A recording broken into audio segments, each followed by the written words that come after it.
Karnage, and we finally finished this. Does it have a name, John? Not yet. Not yet. So we just finished Not Yet project. We should call it Coronavirus. Really? Corona 2020 stretch. So I'm gonna introduce you guys to John. John, come here.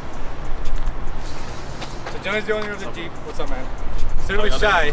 But stay, we gotta talk. No, I don't want to say it. All right, what's up? Alright, so finally it's done. You're taking it home today. What do you think? Yeah, Tell us. I love it. Perfect. Yeah? Yeah. You think it's just perfect? It's perfect. I got nothing else. I love it. Oh, John, so shy, John. This project, it opened a debate in my shop in Karnage about great axles or, axles out of a truck, whether it's a GM or Ford, which is usually what we use. Now, these axles require a little more than just bolting them on. You gotta cut, grind, and cut and grind, and then some more cutting and some more grinding. And then when you think you're done, you still have to cut and grind more, and then you start welding, and then you have to weld more and more and more, and then you're done, but then you keep welding anyway. So it just never stops, right? But once it's done, it looks like this. What's cheaper, John? Great axles, or on the long run, it's cheaper to have great axles. I didn't say that from the beginning. So the reason is that we're gonna do a quick. So everything works. The Jeep drives 80 miles an hour down the highway. It turns full ratio left and right. Stops on a dime. Like, it drives better than it did when it was factory. Weight axles from a Super Duty truck. But there's so many things that have to be adapted. So the steering, for example, we had to get a knuckles machine. We had to then get the knuckles to work with, make the steering from scratch, modify the track bar, modify the steering box, the location. So it all works, but it takes a lot of extra stuff that you wouldn't have to do with great axles.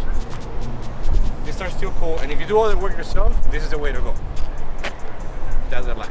You should always go great axles. Another surprise, which is one reason why this took a little bit longer. So Artec, which is a company that we use a lot for the brackets on the suspension and the axles, they make tone rings. I'm gonna speak Chinese for some people, but the tone rings or the brackets for the tone rings, the sensors, is all from 99 to 06, right?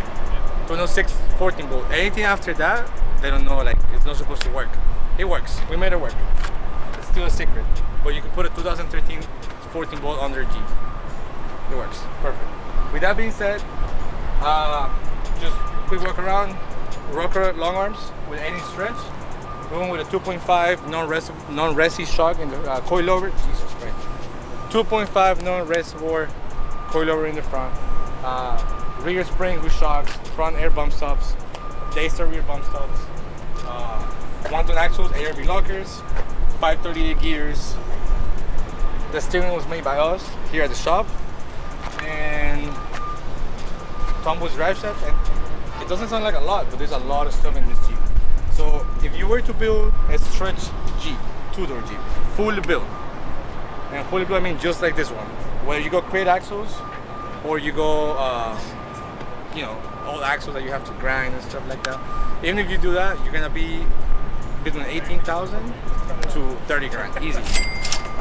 Why so much? Well, because for a Jeep like this to drive really good and wheel really good, and it takes time to build it, and it takes using the right parts, which I believe we use them because we not only install them, but we abuse them. And I talk about Rock Crawler, TNT, Rib, Mickey Thompson tires, KMC wheels, all those brands that we use a lot. Even though this has people tires, we use those brands, and they're proven to us that they take abuse, and when they do fail, the companies stand behind them. So from now on, you're gonna be hearing a lot of companies. We're gonna be dropping a lot of names of companies that we use, that we trust. All right, so hope you keep learning and hope you keep liking our videos, guys. Thank you.